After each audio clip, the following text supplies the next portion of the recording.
Well, hello everybody, and welcome back to the channel, and welcome back to the Wheel of Spades. In the last episode, we took a look at the KI-61 High, and a lot of you seem to enjoy the new series. I've obviously gone through all individual feedback, and well, we're trialing 2 episodes this Sunday, and then we'll probably just go back to 1, because obviously that was the superior vote. Like I said, most of the feedback was really good. A lot of you seem to like the format and everything. But we will be adding a little, it won't be in the timestamp, but it will be in the Hangar, section overview, as I usually do. A lot of you actually asked for a, shall we say, an overview of, how the Spade was.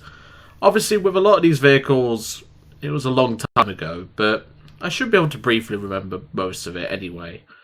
But yeah, other than that, a lot of you seem to really appreciate this series and the idea and everything like that.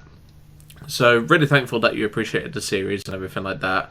And obviously, as I said, we're going to have 2 episodes today, so do make sure to, obviously, watch them both. And, well, let me know if you enjoy both, because at the end of the day, it's one of those things, you don't have to want both.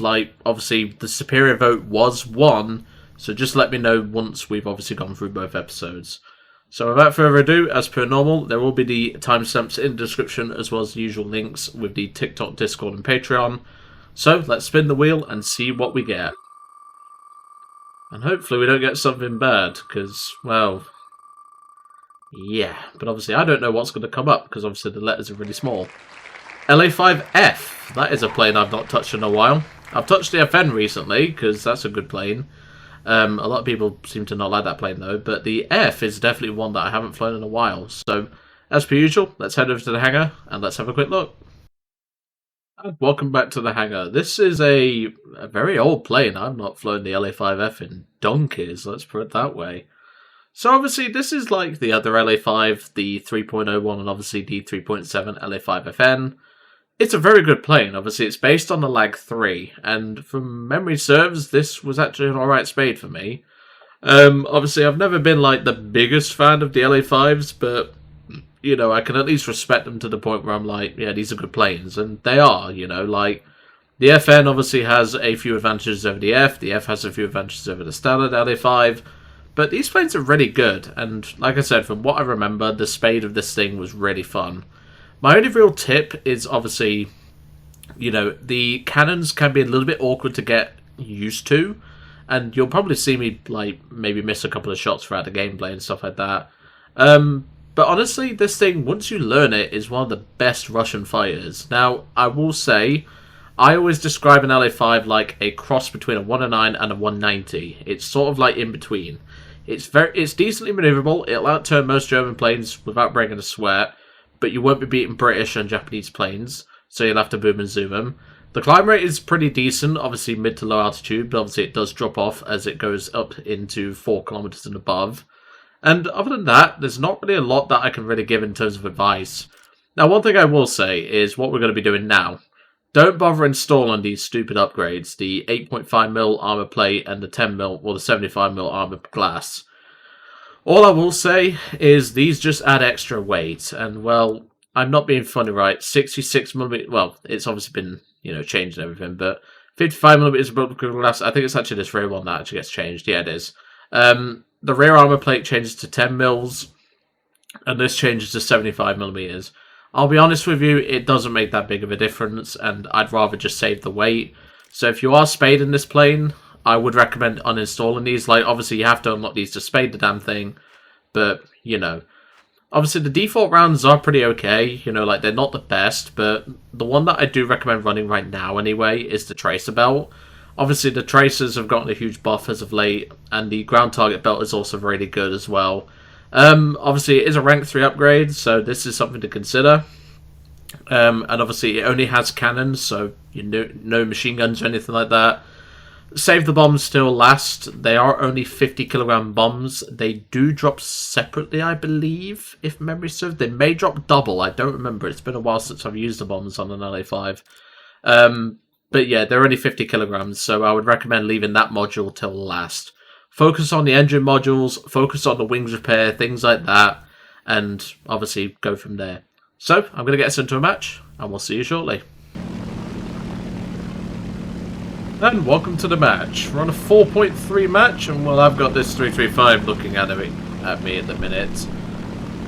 And I'm a bit worried about that, but we should be fine. It's mainly the Helldivers I'm worried about.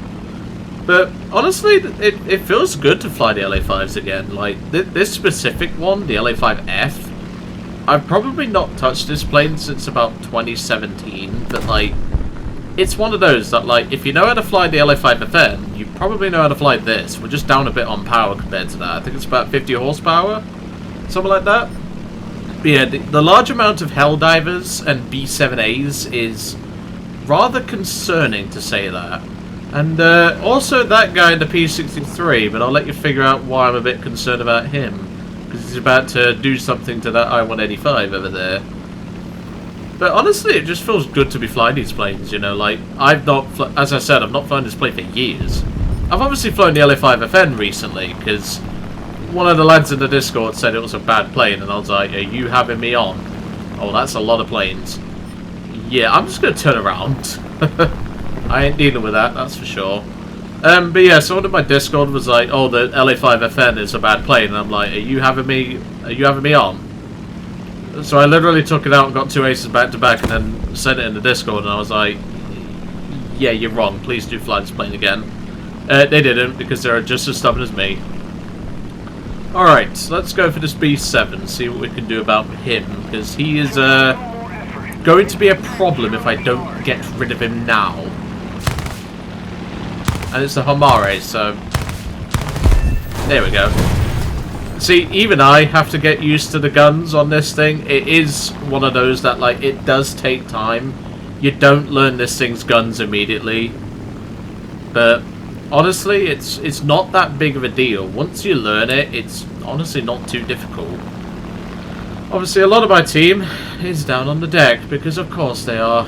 And the ones that aren't are turn-fighting Spitfires and Zeros. So I suspect this is going to be a very quick match. Because, I mean, the I-16 is getting 3 up, you know? Like, there's not a lot I can do to help him. I could try and help him, but, well, there's 2 turn-fighters, one of which has altitude over me.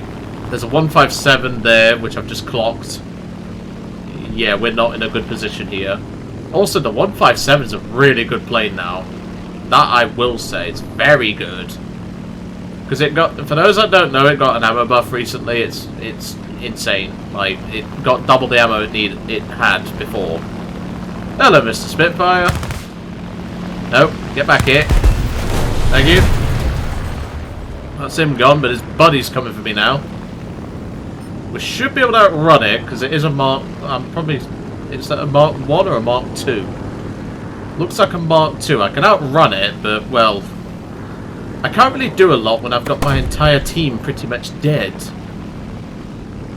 Yeah, easily pulling away from that. It's probably a Mark 5, given the BR and everything. I'm not sure why there was a Mark 1 here, but as you can see, my entire team is pretty much dead. 335's coming in now, which is going to be a problem, because he can easily catch me. He is spraying like a trooper, though, I will say, but, well, that's 335 pilots. I think they could just spray and shoot and get everything they want.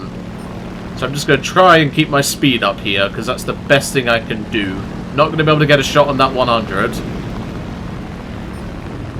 I should still be able to pull away from the Spitfire, but I know what Spitfires are like. They're British bias, so to speak. Hello, Mr. Spitfire. Thank you. Yeah, we are starting to pull away, but not by a lot, which is surprising. I suspect I've got a Mark 9 on my arse. He's in a flat spin. He's still hitting me as well. 157's coming in. Dodge out the way of him. That's him gone. And now I just run, because that's all I can do. I'm severely outnumbered here. We might have to go to a game 2, but I'm not bothered about that. Oh yeah, we're going to a game 2. This is not looking very good for Joe. Ow, ow, stop shooting me. There's like 5 of you on me.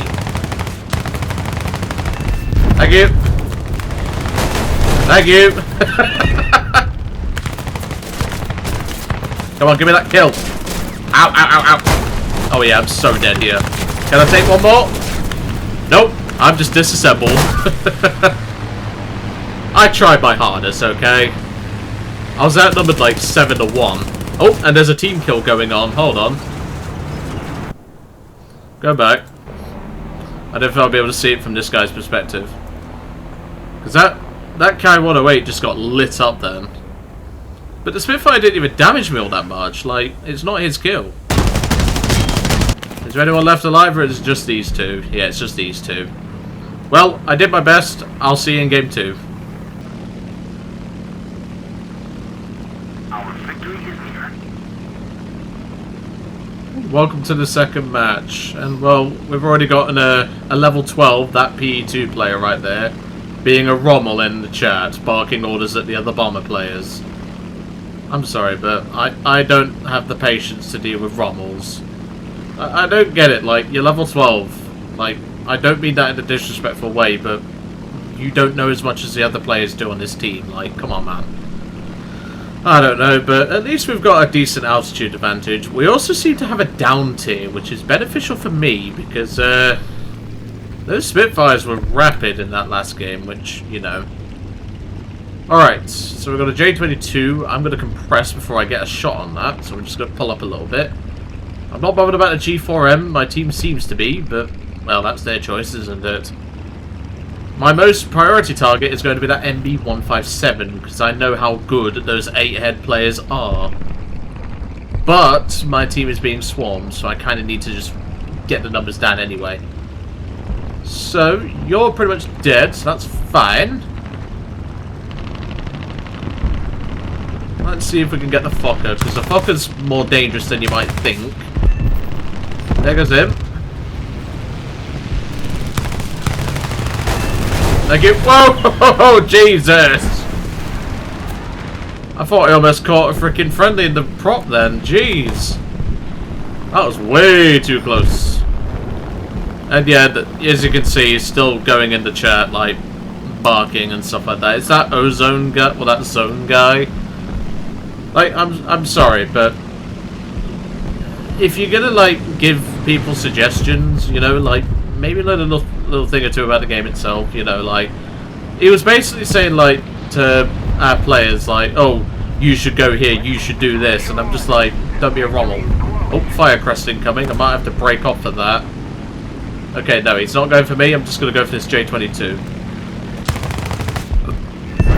I'll take it, I'd already pulled the trigger, so... We don't care, mate. Alright. So we've got this Firecrest left, we've got 2 other guys. I'm going to need to kill the Firecrest. This Firecrest player seems to know what they're doing, which is a concern, but also kind of not, because a Firecrest only has to be, like, flown by a good player. And, well, we just disassembled him with a short burst. I mean, I could finish him off, but nah, he's just bailed out anyway. Don't blame him. Alright, let's see if we can get ourselves a couple ground targets. God, holy yappuccinos, I didn't order one. Jeez. He's giving us a rubbing commentary of, like, what he's doing in the match. Like, come on, man. I mean, I kind of have to, because, you know, I'm recording a video, like, commentary and stuff, but, you know, I'm doing it because, well, I kind of have to. So the last guy left is that G4M that ran away. I think he'll be back at base, so I will make my way over. I bet he's not a threat, but as long as you don't approach it from the worst angle, which is the rear section, you'll be fine. But yeah, it's nice to revisit this plane. Like, it still feels just like how I remember it, you know, like, it's one of those planes, it's something that, you know, it's something that you just don't really touch. Like, it's one of those things, like, you know, you don't really fly as much planes as you think you do. You know, like, it's a lot of the planes that you actually spade in the game and stuff like that, you actually rarely fly, and I think the Betty's just took off, so that's fine. I will wait for him. They're still going in the chat, by the way. Oh no, the Bet is that? What's that then? Oh, he J'd out. Okay, that's fair enough then. That's GG's. 4 kills, 1 ground target. I'll take that. Not a bad little result. So, Yeah, I'll take that. Job's a good one, 1835 score. Yeah, I can't stand players that bark orders when they're like level 10. Like, if you're an alt account, fair enough, but given the skill level of that dude, yeah, he's not an alt account. But yeah, I think that went pretty well, and I'm not surprised we lost the Hurricane match. That was an interesting one, but 10 kills with just 1 death in 2 games, I'll take that, and it clearly proves that this plane has what's going for it. Now, what we will do is, on the second episode, I will be doing it a slight bit different at the end.